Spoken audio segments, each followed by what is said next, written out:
बहुत ज़्यादा हेडेक हो रहा है, मांसपेशियों में दर्द हो रहा है, जोड़ों में दर्द हो रहा है, उल्टियाँ हो रही हैं, शरीर पे लाल चकत्ते हो रहे हैं। डेंगू फीवर के जो डायग्नोसिस टेस्ट हैं वो 4 प्रकार के होते हैं। और भी नमस्कार दोस्तों, मेडिक एडिक्टेड में एक बार फिर आपका स्वागत है। डेली हेल्थ अपडेट्स पाने के लिए अभी सब्सक्राइब करें हमारे चैनल मेडिक एडिक्टेड को। तो दोस्तों, अगर वो रेड बेल आइकन आपने प्रेस नहीं करा है तो जल्दी से प्रेस करिए, क्योंकि हम आपके सामने लाते रहेंगे बहुत ही महत्वपूर्ण जानकारियाँ। हम सब जानते हैं कि बरसात का मौसम है और इस समय बहुत ज़्यादा मच्छर फैलते हैं, और डेंगू वायरस, जिसको हम जानते हैं डेंगू फीवर के नाम से, ये बहुत ज़्यादा देखने को मिलता है इस समय, क्योंकि जगह जगह बारिश का पानी इकट्ठा हो जाता है, घरों में भी कूलरों में पानी इकट्ठा हो जाता है, और इसकी वजह से फैल जाते हैं बहुत ज़्यादा जहरीले मच्छर, जिसका नाम है एडीज़ मॉस्किटो या एडीज़ मच्छर, जिनके काटने से अगर ये किसी भी स्वस्थ व्यक्ति को काटते हैं तो ये जो वायरस है, ये जो फीवर है, ये फैल जाता है। तो दोस्तों, आज मैं आपको बताने जा रही हूँ कि डेंगू फीवर के क्या लक्षण होते हैं, इसके कौन से डायग्नोसिस टेस्ट होते हैं जिनसे हम पता लगा सकते हैं कि हमें डेंगू है या नहीं, और अगर हमें डेंगू हो जाता है तो हमें क्या करना चाहिए, क्या नहीं करना चाहिए। तो सबसे पहले मैं आपको बता दूं, अगर किसी भी व्यक्ति को फीवर है, बहुत ज़्यादा हेडेक हो रहा है, मांसपेशियों में दर्द हो रहा है, जोड़ों में दर्द हो रहा है, उल्टियाँ हो रही हैं, शरीर पे लाल चकत्ते हो रहे हैं, जो अजीब अजीब से दाग पड़ रहे हैं, या फिर पेट बहुत ज़्यादा दुख रहा है, उल्टियाँ हो रही हैं और चक्कर आ रहे हैं, तो ये सारे जो मुख्य लक्षण हैं डेंगू के हैं।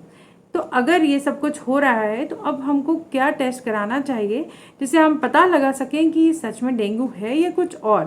तो आइए मैं आपको बताती हूँ कि डेंगू फीवर को कैसे डायग्नोस किया जाता है। डेंगू फीवर के जो डायग्नोसिस टेस्ट हैं वो 4 प्रकार के होते हैं, और भी कई टेस्ट होते हैं, जो मेन है वो 4 होते हैं। सबसे पहले हम देखते हैं NS1 antigen test. NS1 antigen test एक प्रकार का ब्लड टेस्ट है।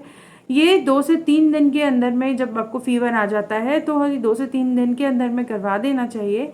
इससे हम पता लगा सकते हैं, अगर ये पॉजिटिव आया तो डेंगू होने के पूरे चांसेस हैं, नेगेटिव आया तो फिर कोई और चीज़ है। अगर ये पॉजिटिव आ जाता है तो इसके बाद प्लेटलेट 5-6 दिन बाद प्लेटलेट काउंट का टेस्ट कराया जाता है। प्लेटलेट काउंट से हमें पता चलता है इस फीवर में क्या होता है कि बहुत ज़्यादा जो प्लेटलेट काउंट होता है, ब्लड प्लेटलेट काउंट, वो बहुत ज़्यादा घटने लगता है। अगर ये 1 लाख की मात्रा से कम हो जाते हैं तो ऐसे में प्लेटलेट काउंट का पता लगाना बहुत ज़रूरी है। अगर ब्लड प्लेटलेट आपकी कम हो रही है तो ब्लड ट्रांसफ्यूजन, प्लेटलेट का ट्रांसफ्यूजन भी किया जाता है, और इस तरीके से इसकी मात्रा को ठीक किया जाता है। फिर जो और भी महत्वपूर्ण टेस्ट है वो है IgG और IgM टेस्ट। इसको हम सीरोलॉजी टेस्ट के नाम से जानते हैं। और सीरोलॉजी में क्या होता है, आपके इम्यूनोग्लोबिन्स जो हैं, इनका टेस्ट किया जाता है। आपकी बॉडी में एंटीबॉडीज़ की कितनी ज़्यादा मात्रा है, कम है या ज़्यादा है, ये हम इससे पता लगाते हैं। और अगर ये पॉजिटिव आए, दोनों ही टेस्ट पॉजिटिव आते हैं, इसका मतलब आपको डेंगू फीवर है।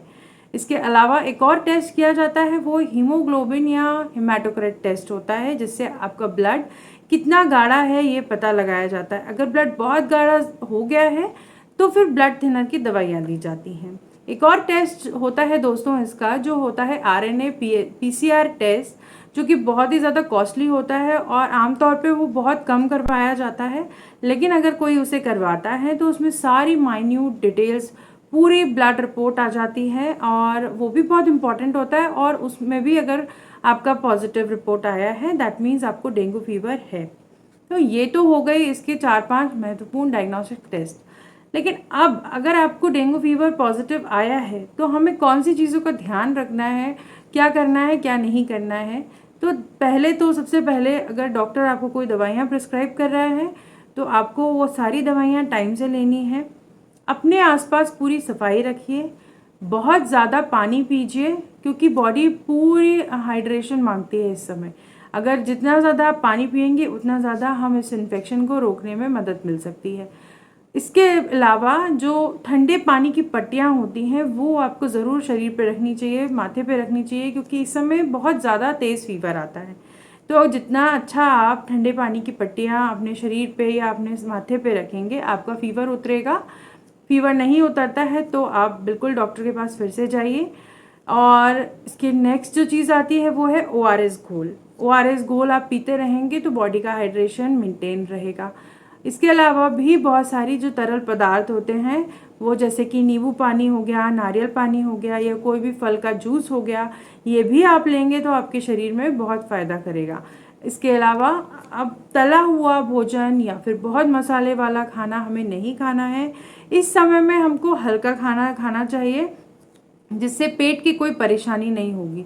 अगर कुछ भी हम हैवी खाना खा लेंगे तो गैस्ट्राइटिस की प्रॉब्लम हो जाएगी और जो डाइजेशन है वो डिस्टर्ब हो जाएगा। डाइजेशन डिस्टर्ब होगा तो हमारी बॉडी को बैलेंस न्यूट्रिशन नहीं मिलेगा और बॉडी वीक हो जाएगी।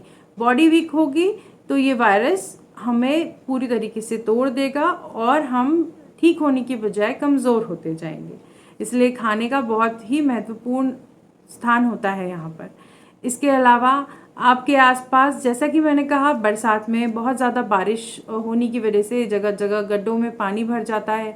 वो पानी कोशिश करिए कि साफ़ करवाएं। वैसी जगहों पे ना जाएं जहां ऐसा गंदा पानी इकट्ठा है। आप म्यूनसिपैलिटी के थ्रू मदद लेकर और म्यूनसिपल कॉरपोरेशन की मदद लेकर आप वो पानी साफ़ करवा सकते हैं। चारों तरफ आप डिसइंफेक्टेंट स्प्रे करवा सकते हैं। अपने घरों में जो कूलर में पानी इकट्ठा होता है आप कोशिश करिए कि वो डेली चेंज करें, रोज़ साफ़ पानी भरिए और घरों में मॉस्किटो नेट्स लगाइए, मॉस्किटो रिपेलेंट्स छिड़किए। इन सब की मदद से हम मच्छरों को अपने से दूर रख सकते हैं। ज़्यादा से ज़्यादा आप बच्चे अगर बाहर खेलने जाते हैं तो आप उन्हें भी ये क्रीम्स लगाइए। मॉस्किटो रिपेलेंट्स जो अलग अलग क्रीम आती हैं जिनसे मच्छर को दूर रखा जाता है, ये अगर हम बच्चों के लिए जो सेफ़ होती हैं वो लगाएंगे तो बच्चों को या हमको भी ये मच्छर नहीं काटेंगे, हमसे दूर रहेंगे। और जैसा कि हम जानते हैं कि साफ़ सफाई बहुत ज़रूरी है, चारों तरफ बहुत ज़्यादा साफ़ सफाई रखिए दोस्तों और स्वस्थ रहिए। इससे रिलेटेड कोई भी जानकारी आपको चाहिए तो आप ज़रूर कमेंट सेक्शन में लिखिए, हम आपको ज़रूर रिप्लाई करेंगे। आशा करती हूँ ये आपको बहुत ज़्यादा महत्वपूर्ण जानकारी, आप इससे आपको बहुत मदद मिलेगी। Thank you so much.